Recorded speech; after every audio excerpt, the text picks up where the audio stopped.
Hello there. Today we're going to be talking about Star Citizen and some of the misconceptions that make people stay away from the game. I'm your host Apollo, and this is Apollo Gaming. Today's video is sponsored by absolutely no one, as this is my first video, so let's get into it. I could do this all day, I could do this all night. Do this all night. I could do this all day, I could do this all night. Because this is my first video, I figured I'd give you guys a little bit of background on me. Obviously, my name is Apollo, and I play one of the biggest competitors of Star Citizen, and that's called EVE Online. I've played EVE since 2003, but lately I've been taking a break. I'm not going to go into why, though, because I don't want this video to be about that. But I used to be one of those die-hard EVE players where you heard about Star Citizen, you didn't want nothing to do with it because that was not EVE, and they're just trying to copy EVE, whatever, and so much. So I always listen to the rumors as well, and all the naysayers that, you know, Star Citizen's trash, it'll never get off the ground, but, you know, it is what it is. So while I was on my break, I started looking into it. A few friends of mine play the game. They're very, very heavily into it. And I was like, you know what? I'm not doing anything else, so why not give it a shot, right? So, what is Star Citizen? Star Citizen is a multiplayer in-development space game where you can immerse yourself in ship combat, first-person shooter, ground combat, exploration, trading, and many other things. The game is currently being developed by Cloud Imperium Games, also known as CIG. Most people know it as the game that's been in development for forever, and that just keeps taking people's money. And I think just recently it passed the $500 million pledge mark. Crazy for a game that's been in development for so long. So one of the biggest rumors that was honestly keeping me out of Star Citizen was the fact that you had to buy all your ships with real money. I thought to myself, that's insane for a gaming company to do that. You would alienate a bunch of people, and nobody would want to play your game because you'd have to be super rich to play it. Because what's worse, not only could you have to spend real money on the ships, you could lose those ships on day one, just like in an EVE. I don't know about you guys, when I first played EVE, I undocked and I shot the first thing I saw, died at Concord. But, you know, in this game, you could try to take off and you could crash and instantly die. And it happens. Most people try to take off, crash, instantly die. Because there is no tutorial, which is whatever. And, you know, and I'm sure it'll be worked on in the future. Again, this game is an alpha, whatever. And I didn't want to spend large amounts of money for ships. Because, again, I was under the conception that, you know, I blow up my ship, I lose my ship, I gotta buy money, I gotta spend money, real life money on it again. And I just wasn't in for that. So, one of the first things I quickly found out is that was false. As of posting this video right here, you know, the only ship that you need to buy is your starter ship and starting package. Now, the starter ship comes with the starter package, and it's essentially just like buying the video game. Like, you know, back in the day when you got your PS4, PS5 that you still have. You know, I say back in the day like that, Jesus. But, you know, you go to get a game for your PS5, you gotta spend $60 to $80 on the PS5 game. So it's just like doing that here, because you don't have to pay a monthly subscription to play the game here, unlike EVE Online. I don't want to keep trying to you know, put it up against EVE so much, but either way, it's just my biggest base. But, you know, there's no monthly payments on the game. You pay to get in, and then that's it. You pay, that's for your ship. So again, like, so the ship that you get, the starter package, cheap as you go, is $45 USD, which is great. Okay. And there are others that are more expensive that give you better ships, and but this is the cheapest way in the game, and it gives you access to your ship, which comes with a 6-month insurance package. By the way, insurance isn't a thing yet; it's going to be in the future, but for right now, the ship's permanently in your hangar as of the video, due to it being an alpha and all that. That change will happen sometime before the full release, and, you know, whatever, but, you know, essentially you're paying for the ship and you get 6 months on that insurance.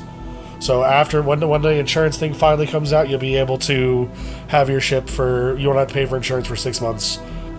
Another misconception is that Star Citizen is just one game, but it's multiple games. While you're choosing your ships to buy to get into Star Citizen, there's also combo packs for Squadron 42. Squadron 42 is a single-player, story-based game that is set in the universe of Star Citizen that is being developed alongside of Star Citizen's massively open world sandbox, otherwise known as the PTU. That's right, guys. It's not just one game. This is why it's taking so long. There's also Arena Commander, which drops you into a combat deathmatch in your ship against other players, and you could test your piloting skills, your combat skills, and see how well you do. Leaderboards at the end, just like a COD game. There's also Star Marine. Star Marine is a first-person shooter, which again drops you into a combat situation on a map where you have to eliminate other players in a deathmatch, or you could choose a last stand mode, which is like a team deathmatch, where you battle for control points. Those of you who have the highest control points at the end wins. It honestly reminds me a lot of Dust 514 before it was canceled, but again, trying not to compare too much to EVE. So, Star Citizen's PTU, again their open world game, incorporates both Star Marine and Arena Commander gameplay in its sandbox with the ability to walk in station, land your ships on the planet, get out, walk around. You can actually drop troops on the planet to have them fight NPC bunkers, or eventually have other player-owned bases that they have to fight. The game delivers on a lot of things that, and again, I hate to say it, but the game delivers a lot of things that EVE failed on. The idea where we would be able to, drop dust players from orbit into EVE, into dust, it's crazy. The walking in stations, being able to go to a bar, get a drink, go to a shop, buy your equipment for your ship, and just turn around, go back and equip it to your ship, see your ship in the hangar, undock, and go do your thing. It has all of that, which is amazing to me. I love the look of it. It's so beautiful.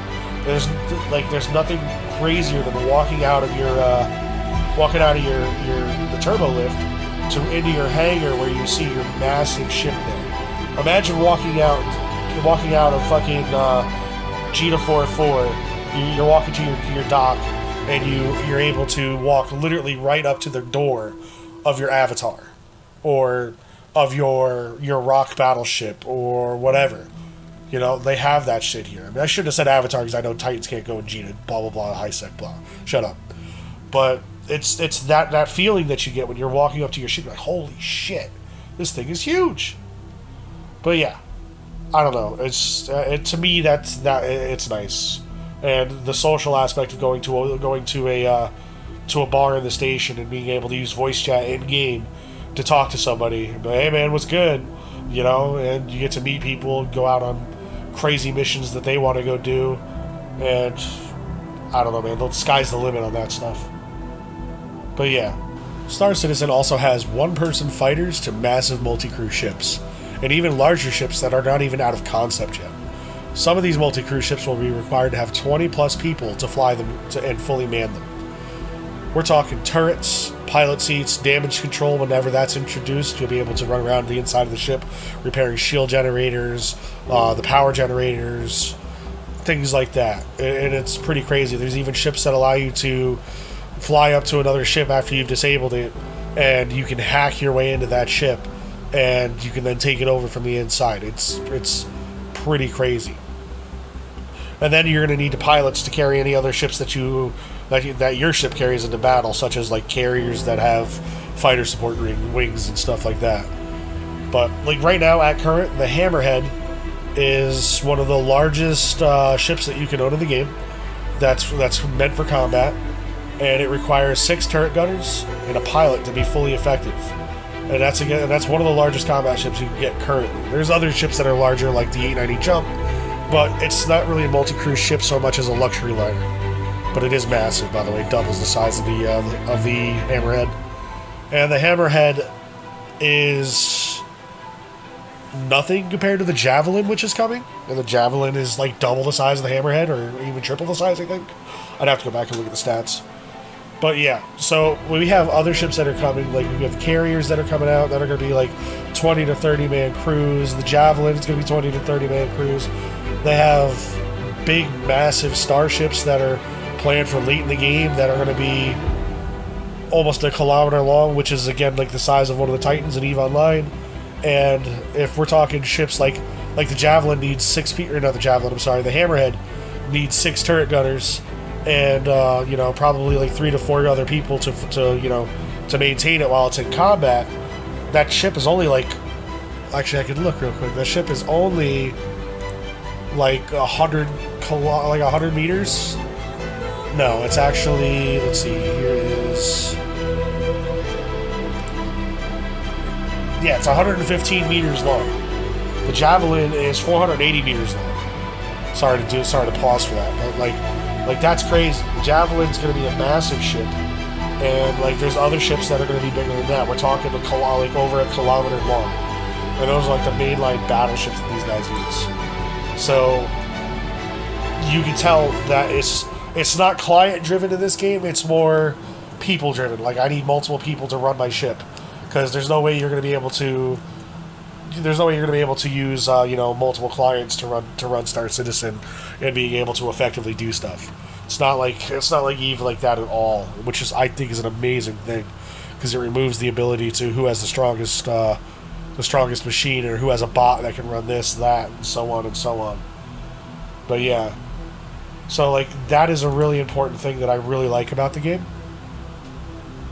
And you know, Star Citizen again is one of the most beautiful games that I've ever seen. It's currently in development. I get it, but being able to walk down, being able to fly down on the planet at sunset, watching the sunset over the mountains, to being in space, watching the sun hit the space station for the first time. Well, not the first time, but the first time that day, as it rotates in, because it's in geosynchronous orbit above the planet. It looks amazing. There's even like a red purplish color to the planet as the sun keeps moving, and when you're on the dark side, it looks really cool. But anyway, one of the most important things that you guys gotta remember if you do end up getting this game is that Star Citizen is still in alpha. It has its fair share of bugs. Like certain things that you think would be very simple that have been working fine for the previous, you know, 17 patches, all of a sudden break because of this one patch. Then it'll get fixed, but it takes a little bit of time, obviously. But Cloud Imperium is making great strides into the development of this game. As we release this, we're hoping to cross a milestone with persistent entity streaming and server meshing, which will allow us to have more people in the single servers, and we'll be able to. That's one step closer to us allowed to build our own areas, our own outposts on planets and stuff. That brings like the pirate life that I like so much into fruition. They're also getting close to 3.18, which will be when they introduce the new system Pyro. So right now we only have one system, and it's called Stanton. And Stanton's massive in comparison. It takes, you know, 5 to 6 minutes to cross the system. It's pretty cool. It gives you that feel. And then when they open up this other one's supposed to be bigger than Stanton, and it's all supposed to be lawless space. So it really brings that piracy feel back into it. So if you like piracy, this could be your thing. And as we move closer and closer to the server meshing and PES system, we're moving closer and closer to be able to build our own outposts, which would allow us to stockpile our own weapons, refuel our own ships, so on and so on. So it's really something to think about, guys. And if you do end up getting the game, definitely you know, let me know. Well, maybe we can get together and we'll get some stuff going. I do have a few ships of my own that we can multi-crew and have some fun. So, yeah, guys, let me know. And thanks for tuning in to my first video. If you have any feedback, please let me know. If you made it this far, you guys are legends, because I tend to ramble, and my nose is plugged up today, so it's very hard for me to breathe. So, anyway, guys, thank you, and I'll see you guys in the next one.